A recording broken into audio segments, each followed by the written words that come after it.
um percurso pessoal e familiar que me levou às artes plásticas. Talvez por o meu pai ser pintor de construção civil e os restos dele me levaram a pensar a arte e a poder construir um percurso académico.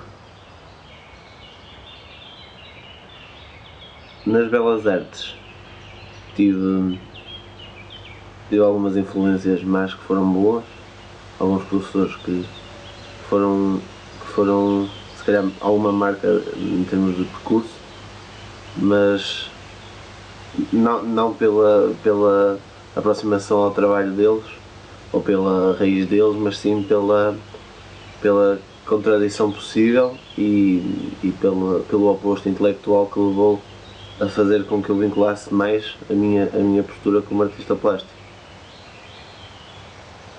O meu trabalho tem sempre uma ligação muito forte à memória, porque eu não acredito muito no futuro, nem vejo o futuro como uma premissa do meu trabalho. Vejo sim o presente e como é o percurso até este presente. Por isso o meu interesse pela etnografia, pela memória, pelos não atores. E o que é que são os não atores? Não atores são personagens diárias do cotidiano que, dentro de uma moldura conceptual, transportam uma identidade e transportam um não valor que é mais positivo do que o valor de representação de um ator. Ou seja, um não ator entra no meu trabalho mais na parte do vídeo e da fotografia, mas no vídeo se calhar tem uma presença mais forte pela sequência cronológica, porque esse não ator perante um objeto que é uma câmara ou que é uma plataforma de registro tem uma abordagem diferente, e se soubermos trabalhar com esse tipo de elementos, por exemplo a minha mãe, e se eu a conseguir desvincular daquela plataforma que está a registar, o conteúdo desse trabalho será muito mais positivo e muito mais forte do que se eu fizesse uma produção de atores ou de elementos exteriores que pudessem reproduzir a minha ideia.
Este foi um dos objetos que me levou, talvez, que marcou a maior parte dos meus trabalhos que faço, se calhar hoje, que é uma cesta, que era uma cesta da minha avó, onde ela guardava eu vejo esta cesta um bocado como aquilo que eu faço, não é? Que é guardar algumas ideias dentro de um saco, que é a minha inteligência e o meu conceito como artista plástico.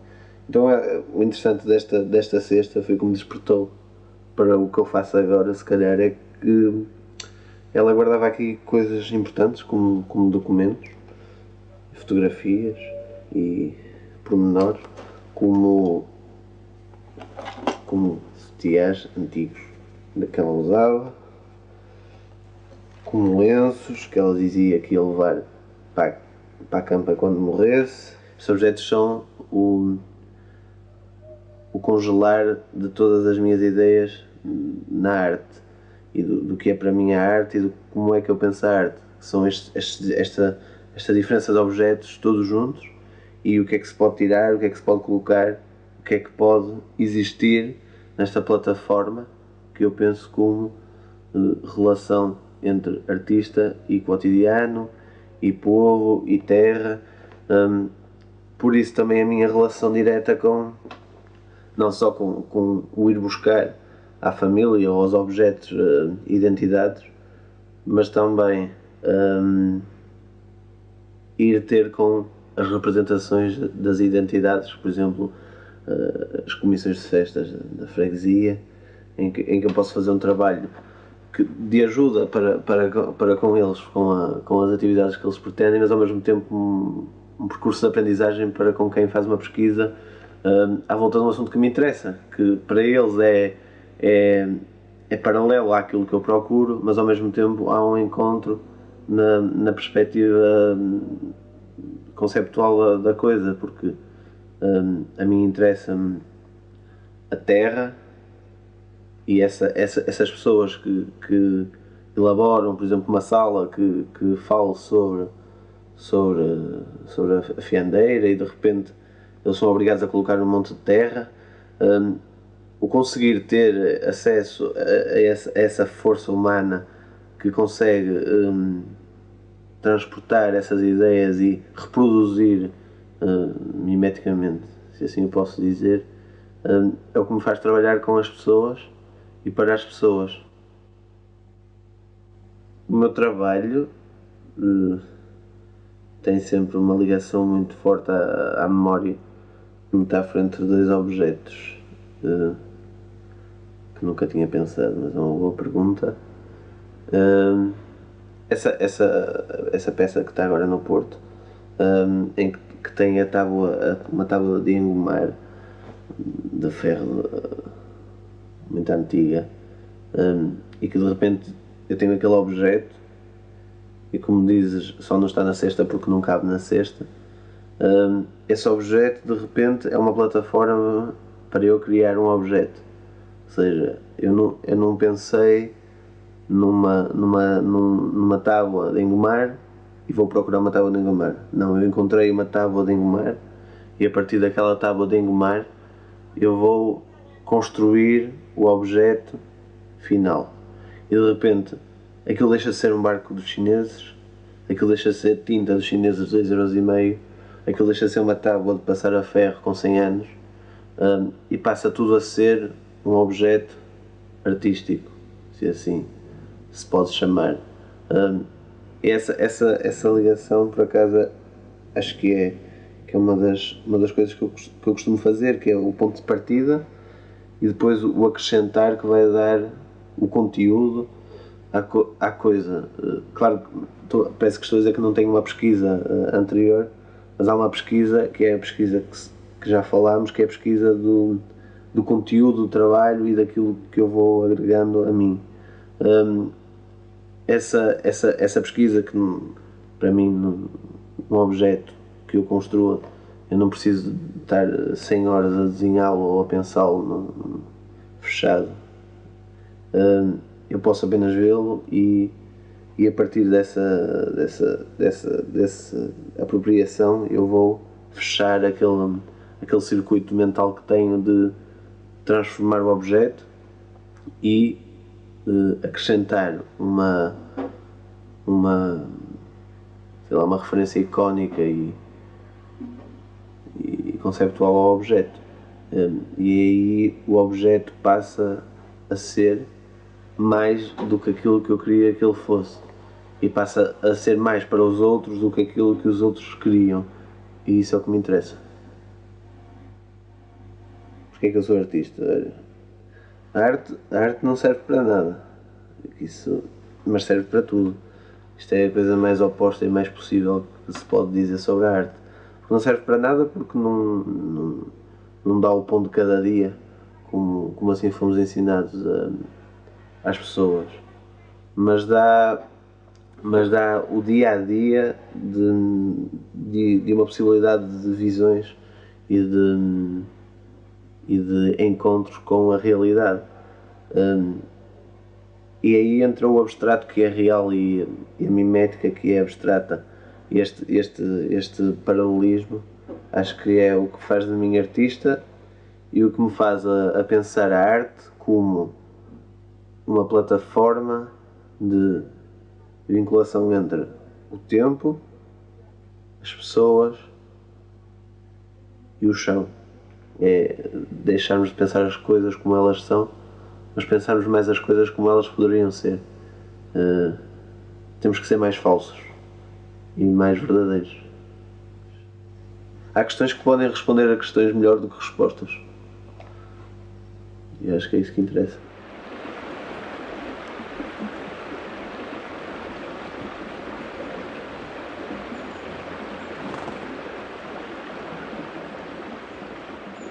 Eu nunca quis ser artista, desde miúdo, que apesar das pessoas que viviam comigo, o meu pai e o meu avô, serem pessoas ligadas às artes,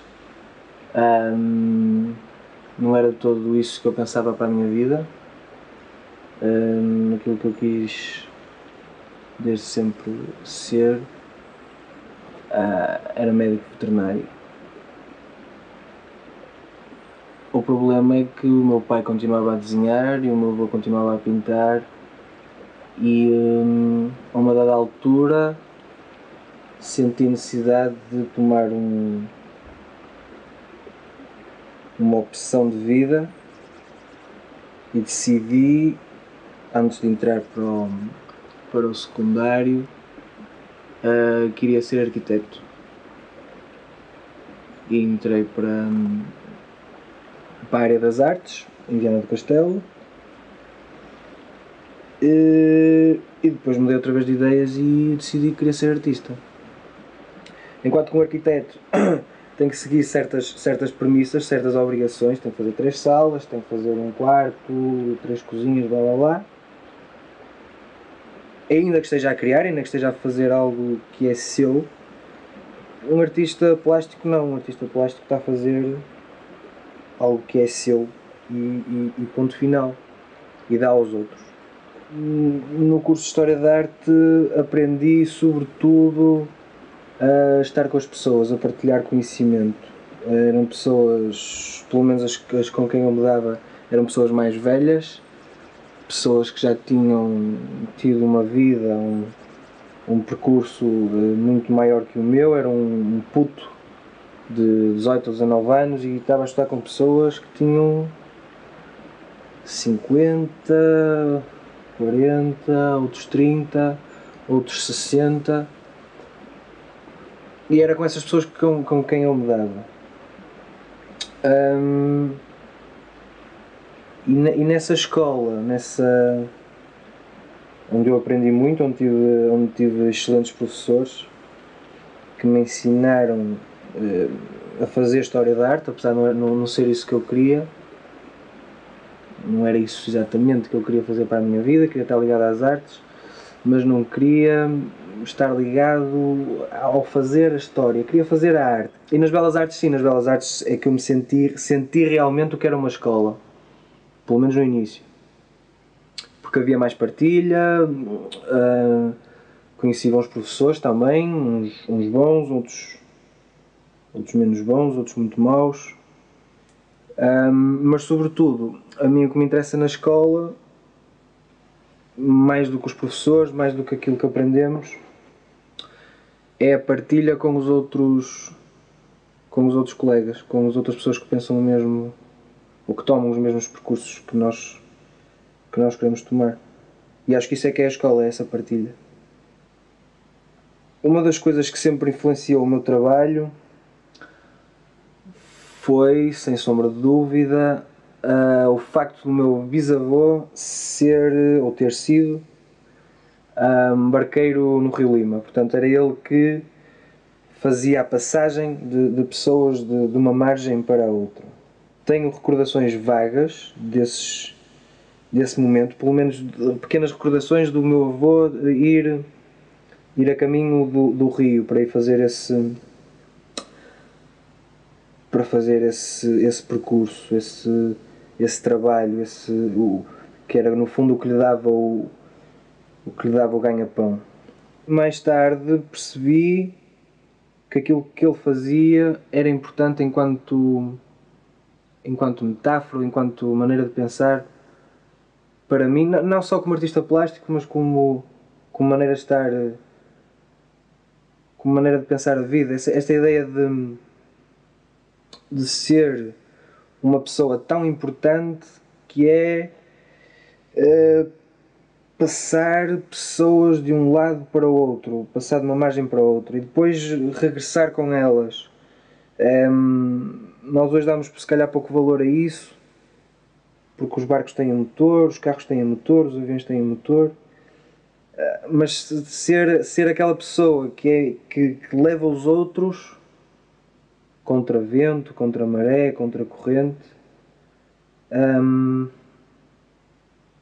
é para mim importante. E aqui é que entra a parte de artista plástico, porque para mim é uma grande metáfora aquilo que é ser artista. Ser artista é mais ou menos a mesma coisa, ou pretendia-se que assim fosse, de ser um barqueiro, levar outras pessoas, as que quiserem, porque entra no barco quem quer, mas levar outras pessoas a pensar num outro ponto de vista, ou seja, do outro lado da margem. E ainda assim poderem pensar, estando lá nessa margem, pensar e regressar, voltar a trazê-las à sua realidade, mas já com outro tipo de pensamento, porque já estiveram do outro lado. E esta ideia da passagem interessou-me muito, e fiz alguns trabalhos, e continuo a fazer alguns trabalhos relacionados com esta ideia de barco, de voltar a andar de barco, ainda como metáfora, trazer o barco ao de cima. O rio é o mesmo, ainda que a água não o seja. As margens são alteradas, mas são as mesmas. Continua a ser o Rio Lima, continua a ser o rio Ledes, ou o suposto rio Ledes, o rio do esquecimento, e eu gosto de trazer essa memória outra vez, essa ideia de barqueiro. Há uma fase do meu trabalho e que está mais presente, que tem a ver com os mecanismos de construção, que é uma tremenda criancice. Tem a ver com uma coisa que eu fazia enquanto criança, que é brincar na terra, com as retroescavadoras em miniatura, brincar com as coisas que apareciam no chão, principalmente telhas, ou bocados de telhas. E agora, passados 20 anos ou mais, voltei a fazer o mesmo. Voltei a brincar, mas a brincar de uma maneira mais séria. Há um trabalho do Albert Lapa em que ele nos fala um bocadinho disto, em que ele diz que num trabalho ele cria um pseudónimo para esse trabalho, e no trabalho aparece uma frase do género, qualquer coisa deste género, que as crianças serão sempre crianças e os adultos crianças evoluídas. Eu acho que estou um bocado ainda a meio termo, porque ainda levo a coisa como brincadeira, porque gosto de brincar, porque gosto de estar assim na vida, que é melhor do que estar triste, portanto gosto de estar a brincar.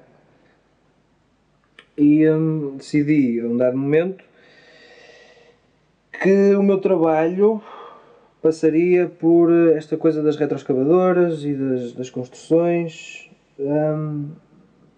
Então decidi comprar uma série de miniaturas e começar a fazer umas pequenas, que para quem vê à primeira vista e está num espaço supostamente artístico, num espaço onde se possa apresentar objetos de arte, Aquilo pode passar facilmente por uma maquete, mas para mim é mais do que isso. É uma brincadeira com a própria escala. Mas gosto de fotografar essas máquinas e vê-las a trabalhar. Fazem-me lembrar um pouco aqueles filmes dos dinossauros, os T-Rex e as pás. Fazem-me lembrar aqueles, não sei o nome dos dinossauros, mas que vão buscar aqueles que têm o pescoço comprido, que vão buscar as folhas. Lá está, mais uma vez recorda-me a infância e eu gosto de manter assim, neste intervalo entre adulto e criança.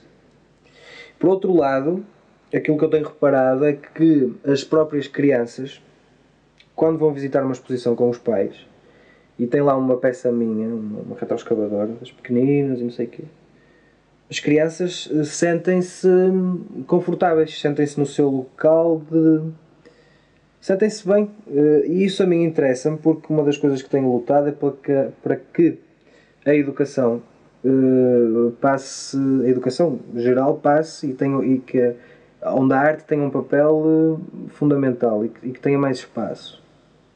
E eu sinto que com esta brincadeira, gosto de chamar brincadeira, as crianças estão lá, veem aquilo e sentem-se bem. Isso para mim é ótimo. Prefiro que uma criança goste do meu trabalho que um adulto, ou que sinta alguma coisa. Uma criança é mais livre, não tem qualquer preconceito para já. Isso é bom. O problema da arte, e de maneira geral, é que ela é perigosa. E é perigosa em dois sentidos distintos. É perigosa porque nos pode fazer sentir bem e é perigosa porque nos pode fazer sentir mal. E essa é que é a verdadeira utilidade. Essa é a verdadeira utilidade da arte. É fazer sentir. Fazer sentir qualquer coisa. Puxar pela inteligência, puxar pelas emoções, sei lá, puxar pela consciência, fazer abalar com a consciência, com a mente, com os sentimentos, com o que seja. Aquilo que me interessa fundamentalmente em ser artista e no facto de eu ser artista é fazer coisas. E essas coisas podem trazer respostas, não me parece, e podem e devem, a meu ver, que é para isso que eu faço, trazer para todos questões várias. Quando eu coloco uma pequena retroescavadora um bocadinho de terra ou gesso ou umas pedrinhas e aí essa retroescavadora a retirar desse lugar ou fazer qualquer coisa, eu não estou a dar respostas a nada. Eu não estou a dizer que é preciso mudar o mundo, que é preciso mover pedras, mover montanhas, porque senão eu escrevia isso, dizia é preciso fazer isto, é preciso fazer aquilo. Só que uma imagem, um objeto artístico levanta outras coisas, levanta questões e cada pessoa pode interpretar aquilo que eu estou a fazer de diferentes maneiras e neste sentido trará as suas respostas, ou mais cedo ou mais tarde. Esperemos que mais tarde, porque quanto mais tarde houver respostas é porque houve mais questões e as respostas são sempre mais eficazes quando há várias questões. Por isso interessa muito mais o levantamento de questões. Os artistas, a meu ver, quase todos, trabalham todo dia. É impossível não estar a trabalhar. Por exemplo, ao vir para aqui, passamos por não sei quantas obras e aquilo para mim é trabalho, estar a observar aquilo. Portanto, eu não posso escolher um horário para ver aquilo, para observar aquilo e para perceber o que é que aquelas máquinas estavam a fazer e o que é que aquilo me levantava em termos de pensamento. E isto não cansa. Portanto, ser artista mesmo, não cansa, ou ainda que canse, é um prazer, é um prazer, é um prazer sem fim, porque estás completamente a questionar coisas, a criticar coisas, a fazer coisas, e enquanto estás nesse processo criativo, não estás a fazer nada de mal. Estás no teu processo criativo, que mais cedo ou mais tarde será de todos, mas enquanto estás, não estás a fazer nada de mal. Portanto, uma das coisas que eu proponho a toda a gente é que crie. Enquanto estiver a criar, seja o que for, seja plantar uma árvore, seja pintar o carro de outra cor, arrumar os livros de outra maneira, não interessa. Enquanto estiver a fazer isso, não está a fazer nada de mal. Mas que esse processo de criação seja um processo, acima de tudo, ético.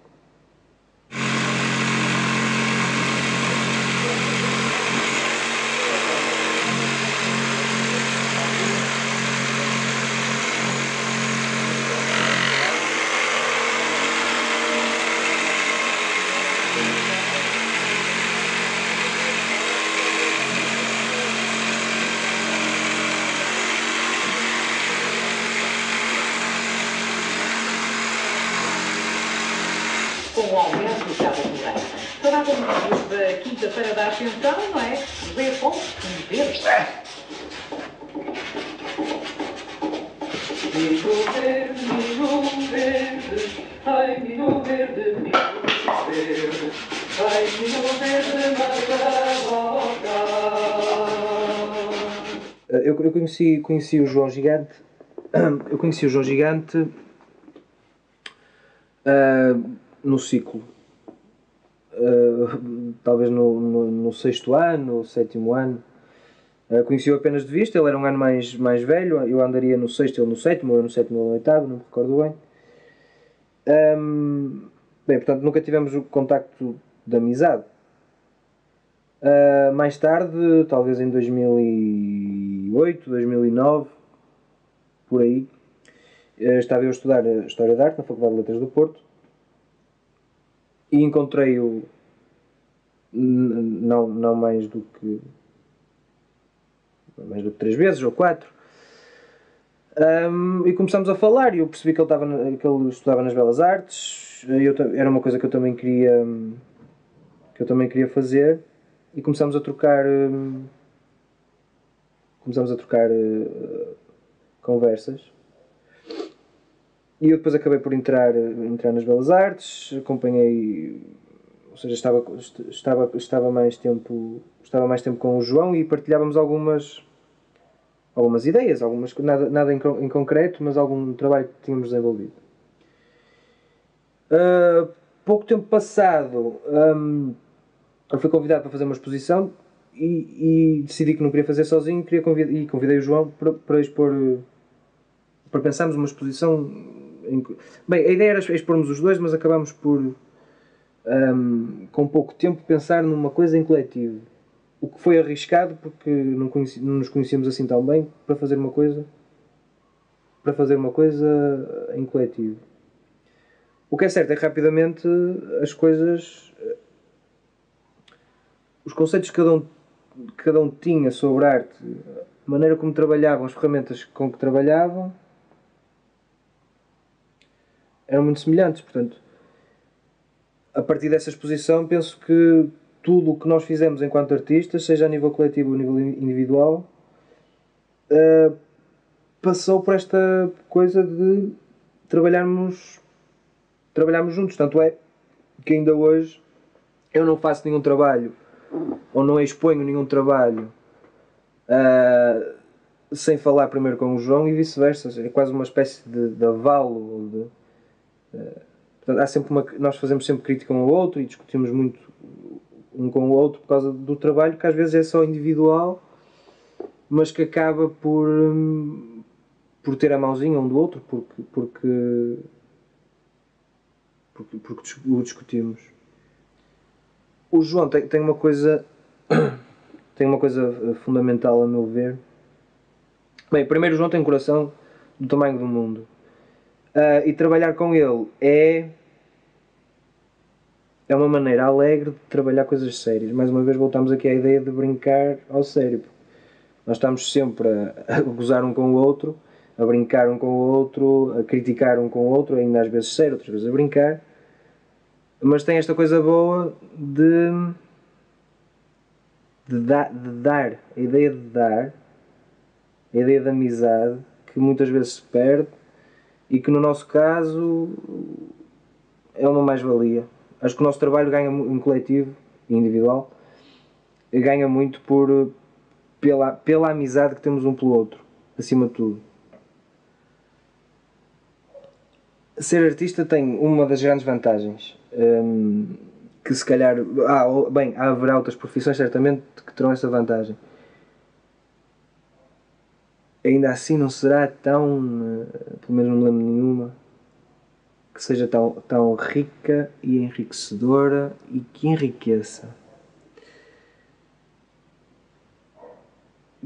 Tenho cerca de uma centena de amigos que posso considerar amigos, que são artistas. Tenho a possibilidade de andar de terra em terra a fazer exposições e conhecer novas pessoas. Tenho a possibilidade de criar coisas e de dizer coisas. Tenho a possibilidade de falar por palavras, por desenhos, por esculturas, por vídeo, por que seja.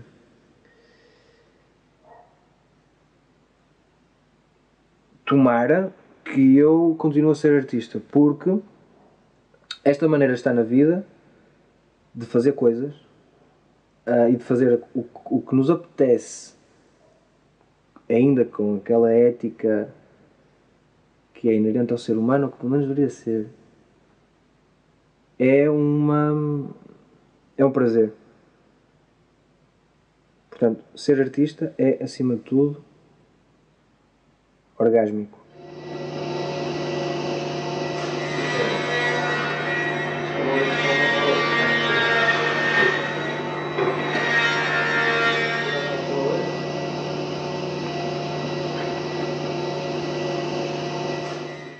Ora bem, isto de falar de coletivos é uma coisa muito complicada, porque existem coletivos separados e acho que o nosso coletivo é uma coisa muito próxima. Muito próxima. Se calhar este espaço onde estamos agora talvez foi um espaço que foi inaugurado por nós, para nós e para os nossos amigos. Acho que é um espaço que reflete a nossa pesquisa a 100%, que é um espaço de pensamento, é um espaço de pesquisa e é um espaço de festa, de estar. O mais importante deste espaço é exatamente esse. A ideia que temos de estar com os amigos, e quando não estão os outros amigos, estamos só nós os dois e partilhamos pensamento, partilhamos ideias que vamos transformar em trabalho que possa ser apresentado, outras vezes pode não ser. Portanto, aqui nasceu, bem, tanto neste bar como em outros sítios. Talvez todos os cafés de Viana. Pois, capaz de todas as tascas de Viana já tiveram, pelo menos, ou foram o início do nosso trabalho. Agora, e fazendo uma avaliação daquilo que foi, que foram os momentos de trabalho, acho que podemos dividi-lo em três grandes partes. O primeiro e o mais importante enquanto artistas foi a partilha de conceitos transformada em trabalho dentro da área das artes plásticas e que tem a característica de ser uma junção dos dois pensamentos.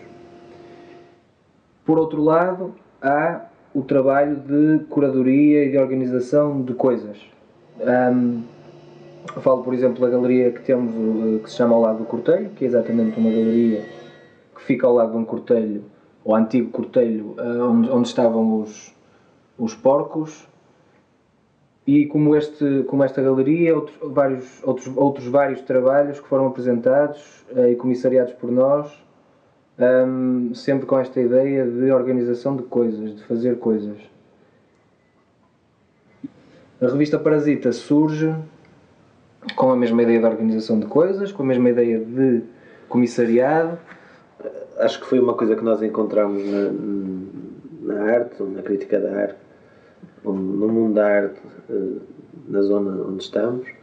Talvez uma pequena deficiência nas plataformas onde os artistas se podem mostrar e diferentes artistas na mesma plataforma. E acho que a Parasita, do nosso ponto de vista, quando a pensamos, foi mesmo juntar diferentes gerações, diferentes maneiras de pensar, por isso é que ela se divide em diferentes partes, como a ADN, a bactéria, a eucária, tem várias divisões e cada uma tem uma função e um lugar para um artista. E acho que esta junção, que nós sentimos se calhar um pouco a necessidade de colocar estes artistas juntos nesta tal plataforma que são papéis e linhas que causam estes papéis, é mesmo isto de criar novas plataformas que mais tarde possam ser vistas e possam ser estudadas. Acho que é um pouco essa ideia. E eu acredito que o trabalhar e pensar cada vez mais as artes plásticas, a cultura, é que cria um novo. E esse novo, que é um mundo novo, é que nos vai distinguir como seres humanos.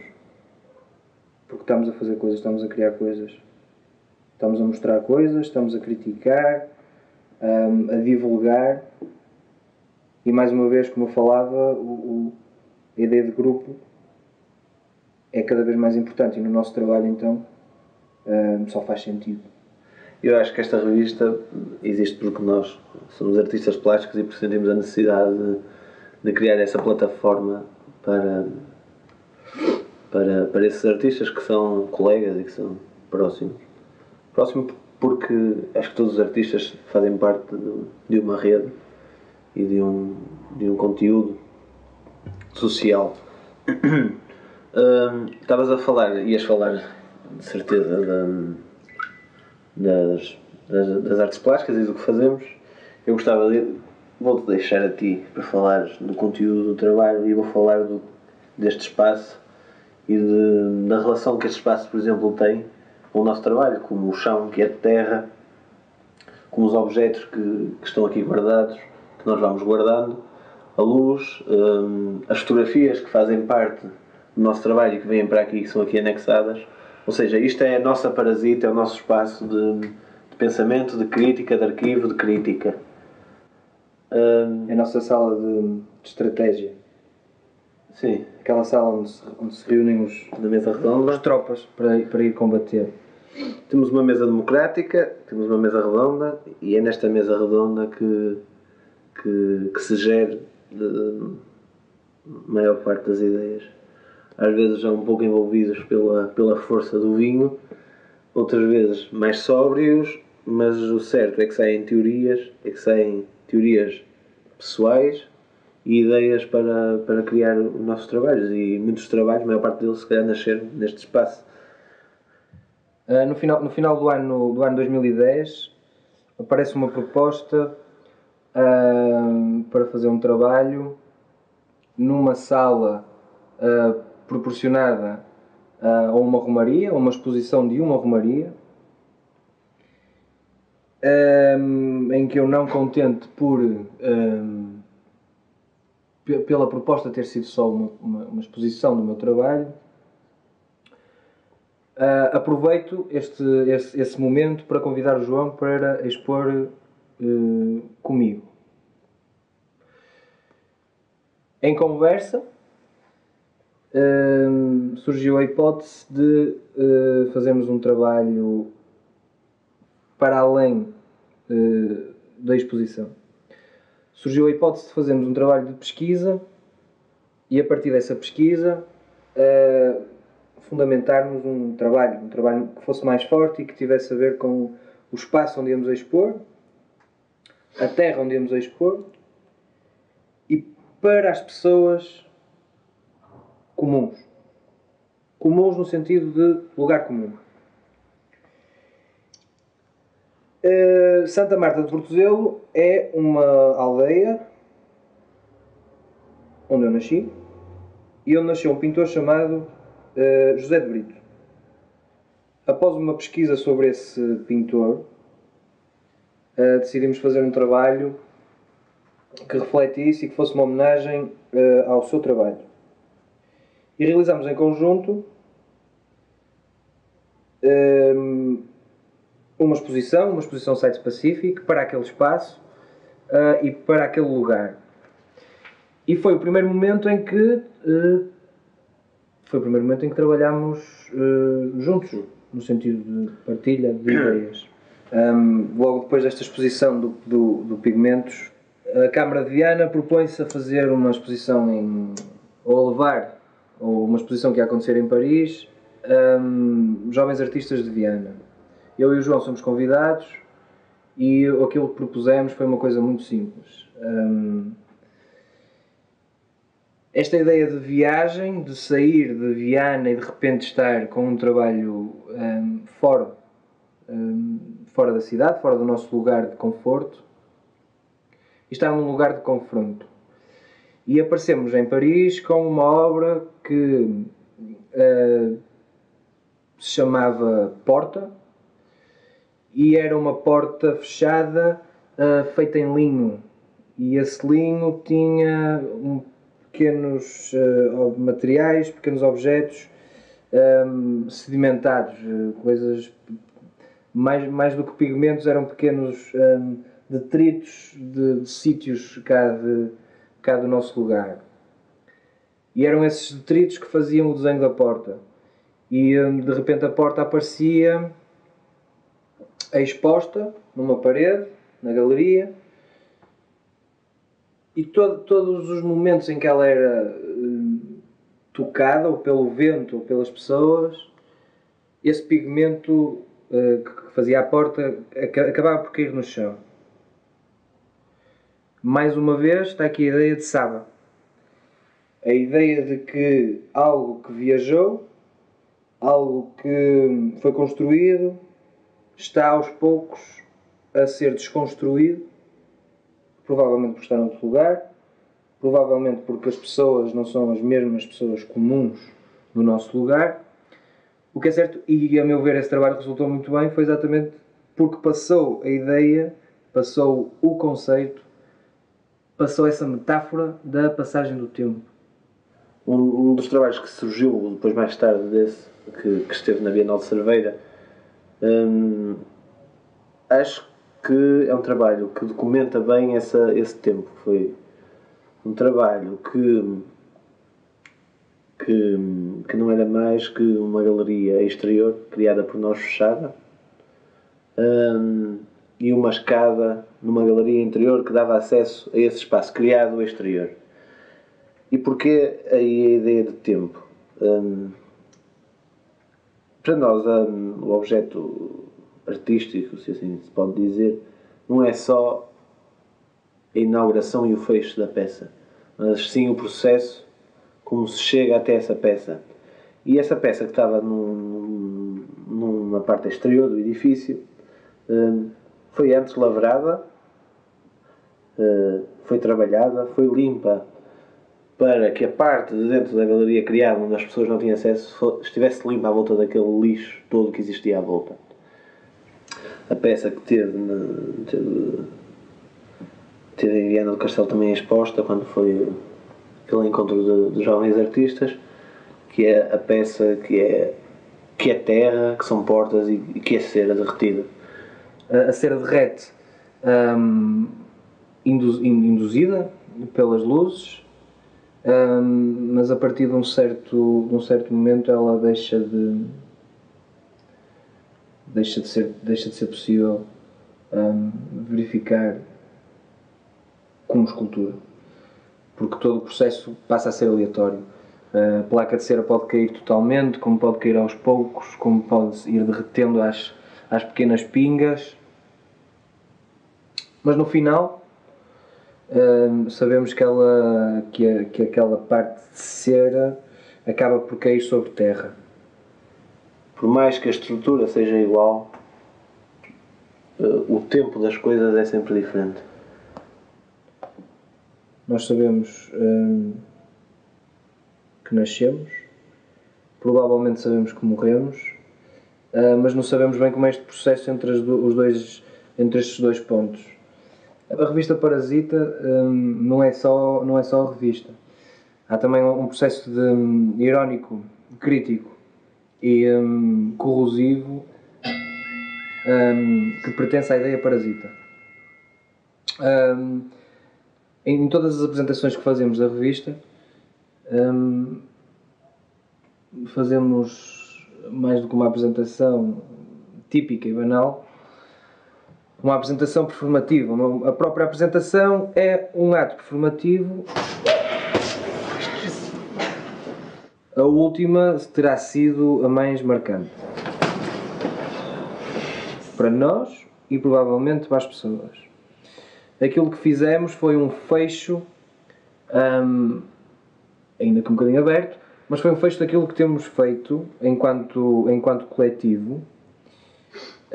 Toda a gente do meio das artes plásticas sabe que nós trabalhamos juntos, que somos muito amigos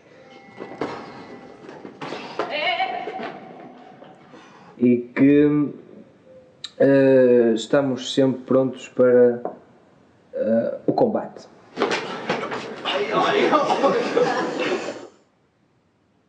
Quisemos ironizar isso ao ponto da própria apresentação da revista Parasita ser um combate de boxe entre nós os dois. E não era um combate teatral, era um combate a sério, em que lutávamos até alguém cair. Certo é que ninguém caiu e acabámos por ganhar os dois. Não sei se ganhamos só os dois, houve mais gente que ganhou certamente com aquele momento, outros que perderam, provavelmente. E tudo para quê? Tudo para mostrar que é preciso lutar, que é preciso agir,